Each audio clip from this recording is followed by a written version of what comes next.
Alright guys, Sonic Monarch here. Here with me is thunderhogTH. Hi. And pretty much we want to discuss one of the new cards that were added to Dev Pro, which is Divine Judgment of Spellbooks. There's also another card that's called Wheel of Prophecy, and pretty much Wheel of Prophecy is not as broken as Divine Judgment of Spellbooks, but we'll get to his use later.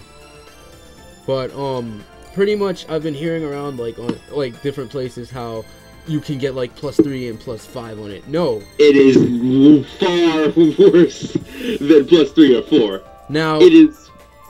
We'll go into now. it. But let me explain what it does. So pretty much during the end phase of the turn that you use the card, pretty much the turn you activated Divine Judgment of Spellbooks, at the end of the turn, depending on how many spell cards, just regular spell cards that you activated when you activated Divine Judgment of Spellbooks, it just depends on the turn.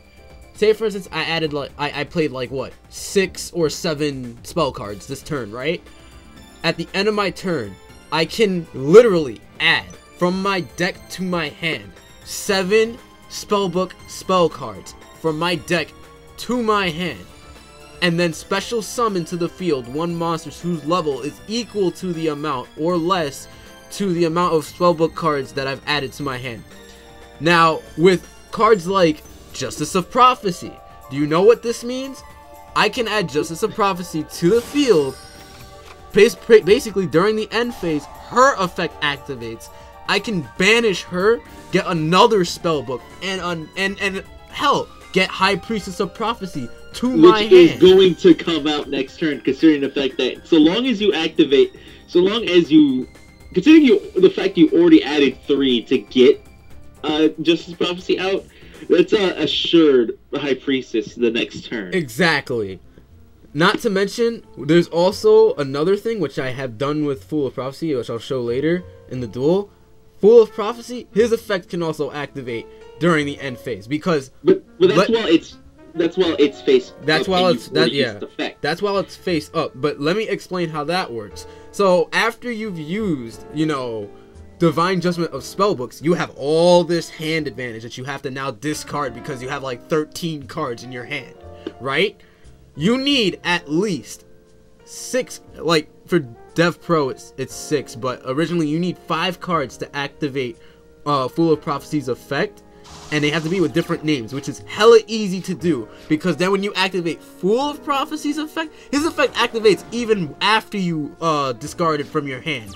Meaning that you can special summon shit like Reaper of Prophecy to get out Wheel of Prophecy. And if you've ever banished any spellbook cards at the meantime, you use Wheel of Prophecy's effect, and pretty much you get all that shit that you had banished back to your deck, and whatever you didn't have in the banish pile gets added back to your graveyard. So pretty much you're using your deck over and over again. Not to mention you get to reuse every single spellbook with this card. I've been hearing how people been saying how it's +3 and 4. It's like +10 and 13. Like it's hella broken. It's to the point where you almost feel like you need to run infinite cards. Okay, I will tell you also what I run in this deck. You guys all know Dark Magician Girl and Magi is my waifu.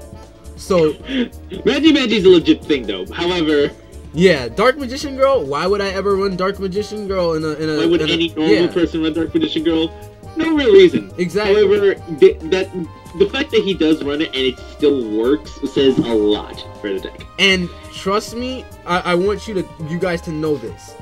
When a spellbook user comes out and says himself, like somebody who actively supports spellcaster types and has a type loyalty, when a spellbook user comes to you and sees this card and he has to rename the deck that he has on Dev Pro from regular spellbook BMG to not broken BMG, when you have to rename it, that's when there is a problem. And the other problem is that when you're a spellbook user and you get all those cards back and you don't know what cards to add to your hand, that's when you're like, but why? Like Chris. But why? I don't. But why? I don't fucking understand how this card like fully is able to do this. I'm serious. They're gonna ban this card. They have to ban this card, or at least put it to 1, because having 3 of this in your deck is horrible. And you don't even have to run Dark Magician Girl. If you're a normal person, you run Tragonia. You fucking run Tragonia infinite cards. Tragonia can go to infinite levels, and also, mind you, dude, another thing that I actually haven't discussed as much with Sonic here, but if you do. Here's the thing, since it is a quick play, you can technically activate it during your opponent's turn. Exactly. If you know your opponent plays very heavy, is very spell heavy. God forbid you're against a mirror match. You can plus on his turn. Activate this on their turn, and plus on their turn, and plus at the end of their turn. And on top of that, if you have as I said, if you have a Tragonia on the field, everything gets murdered. Not to mention, I could see this card being run with Spellbooks and with Slifer. You could run Slifer the Sky Dragon in a deck like this. You can run any card that depends on you having a giant ass hand and infinite cards out on the field. That legit makes this deck broken, because now it opens up possibilities that legit says to the player, you have all this shit in your hand that you can do. Go ahead, go crazy. Go fucking crazy. I mean, in the duel that we had just now, I'm serious. Like, I look at this, I see 13 cards in my hand from me only having, like, logistically in some situations, 1 card in my hand. I started out with a piss poor hand that duel. And you can go from 0 to infinity. Like, it's that crazy. When I say to you that spellcasters were like tier 0, Chris, when I joke around and I say they're tier 0, when you can see something that is like tier 6 go to tier 0 in 3 seconds, that's how you know it's like broken. Again, he doesn't even understand how tiers work. I don't even know how. No, I don't even know how tiers work. Let's just say that pretty much you can see in the development of a duel alone, not even like, I'm not talking about the grading of decks, but I'm talking about in advantage.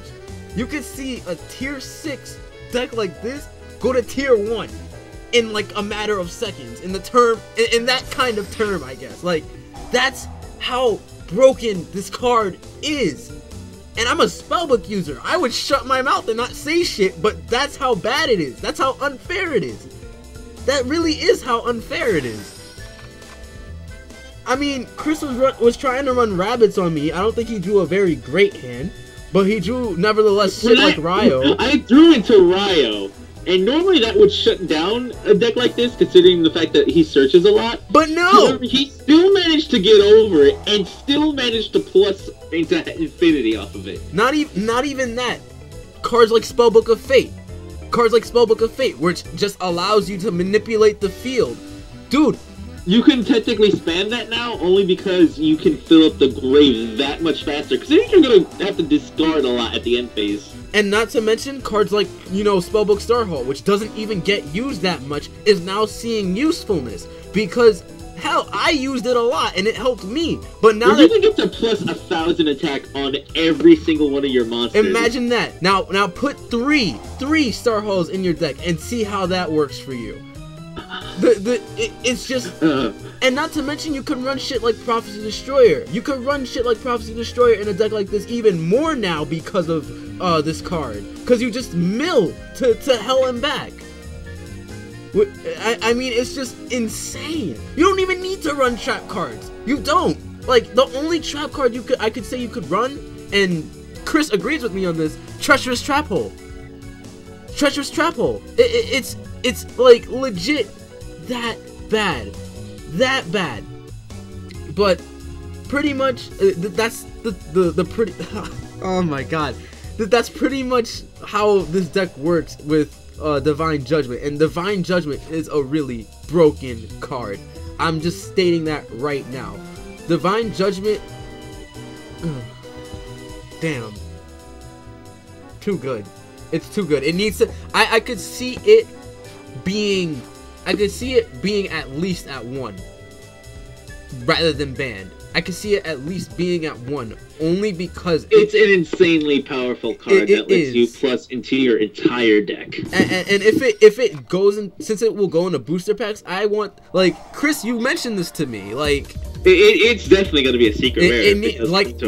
Like every other spellbook in this card besides, I mean, in this booster pack besides power and justice and shit like that, besides those two and crap, pretty much a lot of these cards are high rarity. And I would not blame Konami for doing shit like that to make it harder. This is the one spellbook where it's like, I completely understand if you put this to secret. Exactly. Oh my god. Why? It's why? Thank God the March ban list is coming too. Thank God.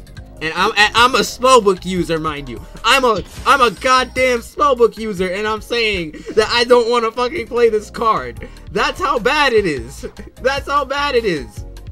I can't even think when I use this card. It's just play it, get a whole bunch of spellbooks, win. What the hell do I take? This is Monarch. I'm out. I'm out. See you guys.